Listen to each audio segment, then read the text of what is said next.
Hello everyone. तो यार bureau bureau of Indian standards right, जो कि आप department of consumer affair government of India का बॉडी है, और इसके अंदर एक वैकेंसी निकल के आई है जो गेट 2023 2024 2025 के बेसिस पे जिनका भी गेट में स्कोर आया है वो उस बेसिस पे अप्लाई कर सकते हैं। नो डाउट बहुत सारे सिविल के अंदर भी निकला है, इलेक्ट्रिकल में भी निकला है, और कंप्यूटर साइंस बच्चों को जो लगता है कि सर पीएसयू में वैकेंसी निकलती है क्या, यस आपके लिए भी वैकेंसी क्या है, तो मैं पूरा डिस्कशन करता हूं। सबसे फर्स्ट अगर मैं डिस्कशन करता हूं, अगर मैं केमिस्ट्री की बात करता हूं दोस्तों तो 2 वैकेंसी है।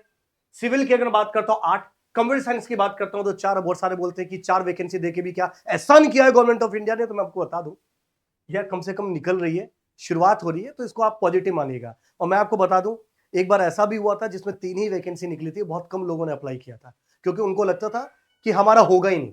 तो बहुत से लोग ये सोचते हैं कि हमारा होगा ही नहीं तो वो अप्लाई ही नहीं करते। तो ये चीज थोड़ा सा ध्यान रखिएगा। और इसलिए कहते हैं अगर कम वैकेंसी है तो कंपटीशन भी बहुत कम होता है क्योंकि अप्लाई भी बहुत कम लोग करते हैं। आधे लोग और 90% लोग ये पहले से ही मान लेते हैं कि हमारा सिलेक्शन नहीं होने वाला है, राइट। इलेक्ट्रिकल में 2 वैकेंसी है, इलेक्ट्रॉनिक्स में 2 वैकेंसी है, एनवायरमेंट में 2 वैकेंसी है, टोटल मिला के बीआईएस के अंदर टोटल 20 वैकेंसी आई है दोस्तों।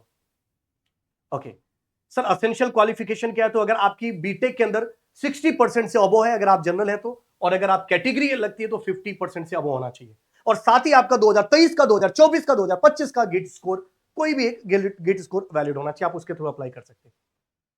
कंप्यूटर साइंस के लिए कंप्यूटर साइंस ही ब्रांच में आपका गेट स्कोर होना चाहिए, तभी आप इसके लिए एलिजिबल, यानी बीटेक सीएस से होना चाहिए और आपका गेट स्कोर भी सीएस का होना चाहिए, तो आप एलिजिबल है इसके लिए।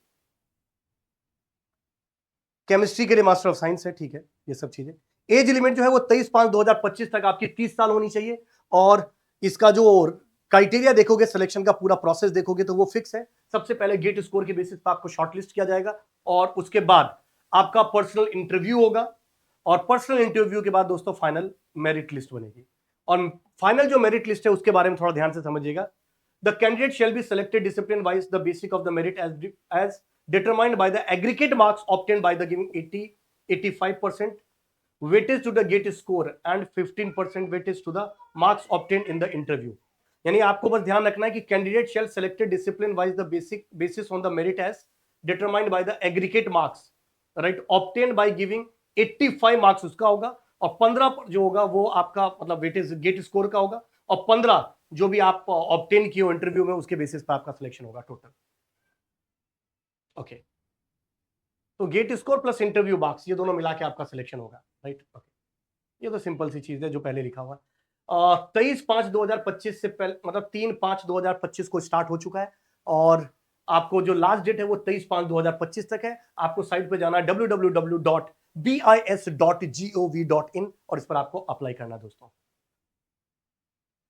यही है इसके लिए पूरा क्राइटेरिया, तो यही है, ज्यादा कुछ एक्सेप्शनल चीजें नहीं है जो आपको पता होना चाहिए। नॉर्मली जिस तरीके से पीएसयू का निकलता है सेम उसी तरीके से आप जाकर उसको अप्लाई कर सकते हो दोस्तों। और भी अगर आपकी कोई क्वेरीज होती है, हालांकि एक चीज और, जितने भी नोटिफिकेशन निकलते हैं उसके पीडीएफ को अब से मैं मेरे टेलीग्राम चैनल के ऊपर आज वाला मेरे लिंक्डइन प्रोफाइल के ऊपर भी मैं शेयर कर दिया करूंगा। मेरे टेलीग्राम चैनल का नाम है चंदन झा गेट या सीजे सर गेट करके आप सर्च कर सकते हो, और वहां पर मैं आपको इसकी पीडीएफ भी अलॉन्ग विद द जो ये वीडियो आप देख रहे हो उन सब चीजों को पोस्ट कर दूंगा, तो आपको पूरा पीडीएफ मिल जाएगा ताकि आपको कंप्लीट इंफॉर्मेशन मिलती रहेगी।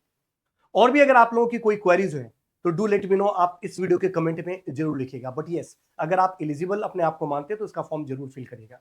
बहुत सारे बच्चे ये भी पूछते हैं कि सर फाइनल ईयर वाले स्टूडेंट एलिजिबल है, तो मैं आपको बता दूं अगर फाइनल सिलेक्शन से पहले अगर आपकी बीटेक की डिग्री आ जाती है तो यस यू आर एलिजिबल, अगर नहीं आती तो आप एलिजिबल नहीं है।